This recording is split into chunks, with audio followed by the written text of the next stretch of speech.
All right, let's break this one down with the two-time Super Bowl champ Bryant McFadden and our guy Ryan Wilson. Guys, not a whole lot to show offensively from this one, and let's not let one drive really mask all the inefficiencies that came about in this one. I want to go Denver's side first here, going to you, Ryan. Is this more of an issue of scheme or execution? It's obviously a bit of both, but what raises the bigger concern in your eyes as they do come out of here a learning experience in a win?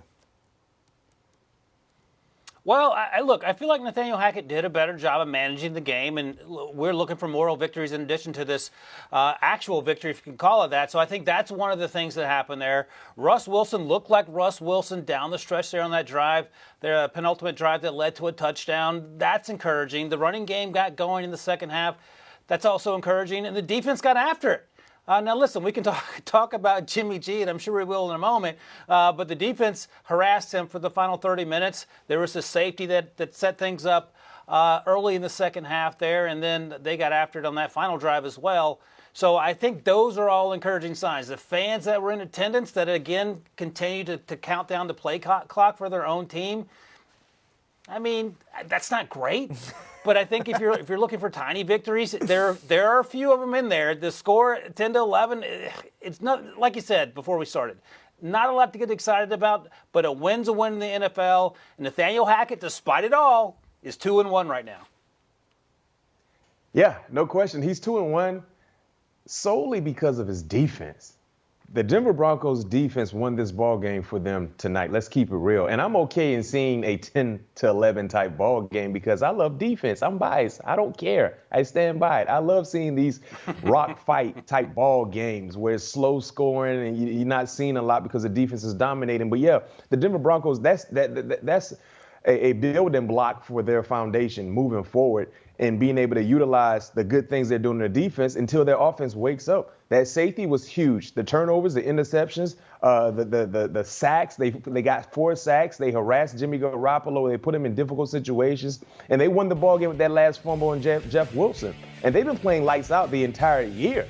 Based on just the scheme, the personnel, they have a real good thing in place defensively. And then look at third down. They only allowed 1 third down conversion from the San Francisco 49ers. San Francisco's 1 of 10 on third down, only converting 1.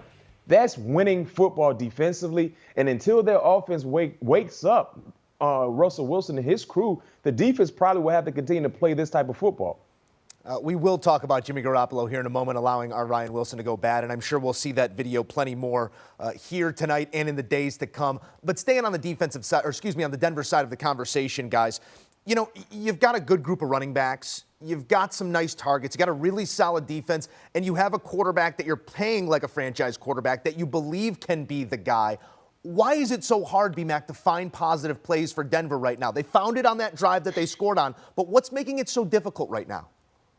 I don't know if Nathaniel Hackett and his offensive staff, if they're calling things that Russell is not in agreement with. I think you need to cater to your quarterback, especially when you gave up so much to get him. Call plays that he wants to be involved in because the rhythm is not there. The chemistry is not there. And I don't care anything about, well, this unit didn't play together in preseason, the first team and things like that. This is the 3rd week of the NFL season. Now is when you start to see some type of rhythm and chemistry established, and we haven't seen that so far. It's not like Russell is a rookie quarterback, a guy that lacks experience. He's been in the league for a long, long time, doing it at a high level, but for some reason he seems to be a bit off. And I thought also when they made this move to acquire Russell, I said, you know what, Russell is going to a situation where he has better personnel surrounding him. Now, I understand they're missing Tim Patrick, who got injured during the offseason, but yet and still, I thought Judy, Sutton, Hamler, the guys he had catching the football, also the running backs. I felt like this would be a better situation, but I'm not quite so certain about that right now because we haven't seen the numbers that we thought we would see. B-Mac, I had the exact same conversation with myself. I was sitting downstairs watching this game in my basement, but I was thinking, the funny thing is, the Seahawks upgraded their offensive line, got a left tackle and right tackle in the draft. That's what Russ wanted before he left. They have the playmakers in DK and Trevor Lockett. They drafted Ken Walker III at running back to go along with Rashad Penny. They have the players, and they're playing hard for Geno Smith and, of course, Pete Carroll. And when you come to Denver, and I think you're exactly right, it feels like there's a disconnect between the play call and the person required to execute the play call because we have not seen it. Now, listen, this isn't all on Nathaniel Hackett. We saw Russ Wilson, who has been accurate his entire career, miss guys who were wide open. He missed Jerry Jeudy on what should have been an easy third down conversion on a rollout to his right, and it looked like he was Jimmy Garoppolo throwing that ball. He didn't get hot until that next to last drive. We throw that back shoulder throw to Jeudy that set up that touchdown. That looked like Russ. But those throws were few and far between, and I think, as B-Mac noted, it has a lot to do with the play call and then how Russ is having trouble executing those plays, once the ball is snapped. So hopefully it gets fixed, but we've been saying this all day. Hope ain't a plan, and so far through 3 games, yes, they're 2-1, the Denver Broncos are, but it's been hard to watch, and that's not winning football that they're playing in the long term. Yeah, it was that opening loss in Seattle, an ugly win against the Texans and an ugly win here against the 49ers. The quality of the win at some point will have to come into question, but for now, at least the next 6 days, winning cures all, as they will take their talents to Vegas and try and find that quality win on the road. On the 49ers side of things here, guys, Jimmy Garoppolo looked like the Jimmy Garoppolo that got run out of town, that plenty of fans and even those in the front office were tired of the decision-making. And again, the decision-making was the issue here. He does make the play where he takes the safety that was a mistake that masked another mistake. I'm sure we'll get to that. But, Ryan, your takeaway here, game 1 of, let's say, 10-year number 2 of Jimmy Garoppolo was what? Look, this is on me. I fell for it. This is my bad. I want to apologize to Trey Lance. I gave him short shrift. He should have been out there tonight, and I had that thought at several points in the second half. I wonder what this game would look like if you had an athletic quarterback that Kyle Shanahan wanted out there. There's a reason they traded up to number 3 overall. And Jimmy G looked good last week, and we know what Jimmy G can do. And I was talking up at halftime, just Jimmy G, do what you normally do. But there's a ceiling to what Jimmy Garoppolo can give you, and we saw that on display in the second half. He was missing guys that were wide open. This interception right here, for example, threw it to Debo, led him right into a safety who came down and made the play on the ball, and they got the interception. He missed guys wide open on previous plays. B-Mac talked about that 1 for 10 third down conversion. It had a lot to do with those throws that he wasn't hitting on. And you talk about the safety, Joe, you're right. The safety masked the fact that was going to be a pick 6. I don't know if that was 4-dimensional chess from Jimmy G or not, but he stepped out of bounds, and the difference in the game was that safety. Ryan, if I may, before you jump in here, any issue with calling what looked like a screenplay backed up against your own goal line? Not that Jimmy deserves any cop-out in this situation, but a tough look there. B-Mac, I'll let you actually take a stab at this one. Did you take any issue with the play call that led to the safety and what would have been the pick 6? Yeah, I think when you're backed up and you want to call a passing play, you don't want to have a 5 to 6, 7 drop type play. And it's up to the quarterback to know exactly where he is on the football field, but also to help that quarterback out in the play call. But to piggyback off on what Ryan was talking about in regards to Jimmy Garoppolo, turnovers led to them losing this ball game. Turnovers, miscues. I mean, the safety is one thing, but then you have 2 fumbles, one from your quarterback, one from your running back, and then just a bad decision in trying to force the football to Deebo Samuel into a situation where he's being double covered. I mean, that was the calling card for the Broncos and being able for them to stay in this ball game and ultimately win this ball game. So, yes, I'm right there with you. I was believing the hype. I felt like this was a great opportunity for Jimmy G to show the organization, you know what, I'm still the man in charge.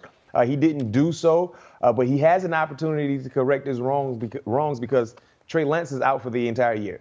So they're pretty much stuck with Jimmy Garoppolo, so let's see exactly how he bounces back next week. Yeah, the keys of the car do belong to Jimmy. We will see how he bounces back. B-Mac, I need you to talk to me about the impact of losing what many consider to be the best left tackle in the game. Trent Williams on that play, the safety, goes down with what appeared to be a lower leg, perhaps a knee or ankle issue as well. If you're going to be without him for any extended amount of time in this run-first offense that already was struggling before his injury, what does that mean for the 49ers moving forward?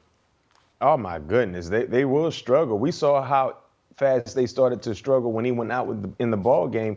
And you look at Chubb and Gregory, they just had a field day on the left side of the line for the San Francisco 49ers. Trent Williams is not just one of the main important pieces for the 49ers. He's one of the best left tackles in the game. So when you lose him, you lose a lot. And as you mentioned, even with him in the lineup, they had issues running the football outside of that big-time run for Jeff Wilson in the first half, 37-yard, I think it was. They didn't really do a lot in running the football. And that has been one of the more successful traits in regards to Kyle Shanahan and his play calling. He relies a lot on the ground and pound attack, especially being able to open up play action opportunities. But when they're not running the football effectively, you don't really see them being effective in throwing the football while utilizing the play action. So hopefully this isn't a severe injury to Trent Williams, because they need him on their offensive line, because clearly when he's not in the game, there's a big time drop off. Yeah, there is no doubt about that. They will once again find themselves in prime time next week, Monday Night Football, Ryan. So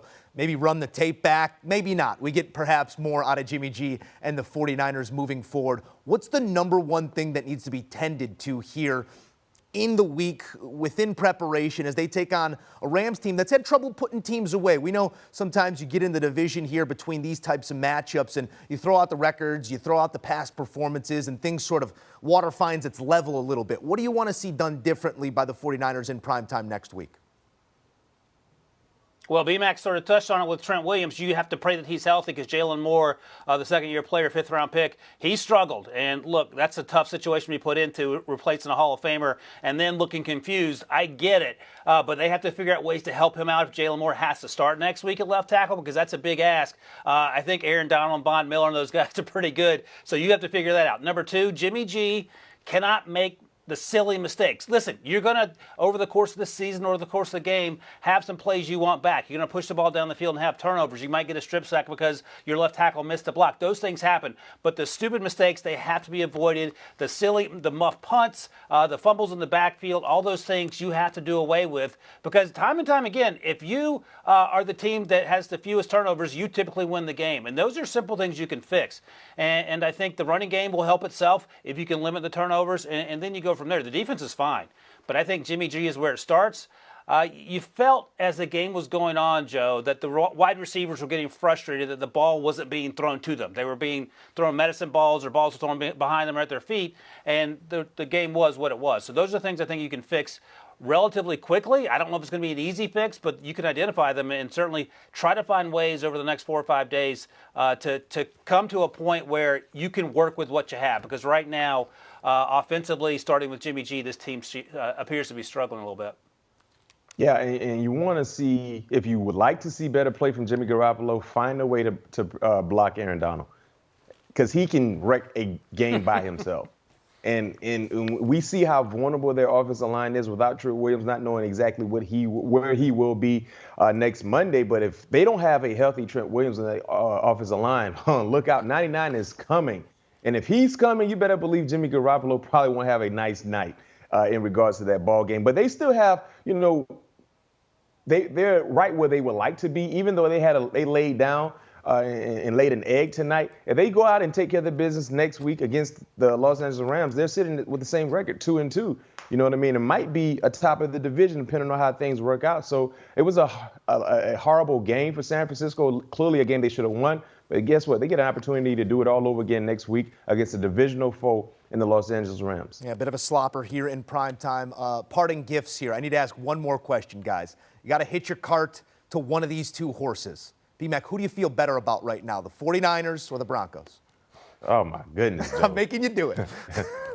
Wow. Who do I feel better about? Woo! Boy. I'll say the Broncos, because I believe more in Russell Wilson. He said that. That eventually he's going to crank up the car. There was a question mark at the end of every one of those words, B-Mac. We appreciate you playing along. Ryan Wilson, I'll pose the same question to you. You know what? This is a tough question. I agree with B-Mac. I mentioned earlier that Von Miller still plays for the Rams. I was having nightmares of what he did to Joe Burrow last year in the Super Bowl. Now, since he plays for the Bills, I might lean towards San Francisco here, not because of Jimmy G, but if we're going head-to-head, B-Mac, with head coaches, I got to take Kyle Shanahan over Nathaniel Hackett. But, man, Garoppolo has to play better. The defense is doing its job. The running game, it'll be fine. Get Trent Williams healthy, and you'll be fine there. But slight edge to Kyle Shanahan, and it may be the case that he's a better quarterback than Jimmy G, and maybe that solves all their problems anyway. Fellas, fantastic stuff as always. We appreciate you answering the hard questions here in a fantastic Week 3 in the NFL. Thank you, guys. And there is more of both of those two gentlemen. Pick Six Podcast, Ryan Wilson, all things covered with Patrick Peterson and Bryant McFadden, P2 and BMAC, sitting down with some of the biggest names in sports and entertainment for can't-miss conversations week in and week out. And that conversation happens each and every day on the Pick Six Pod. News, notes, and everything you need to stay in tune with your team. Download and subscribe on both right now. Do you want a sports network that delivers everything that matters about the game? The highlights, the picks, the instant analysis, no yelling, no fake debates, no politics. Hit the subscribe button and never miss a moment.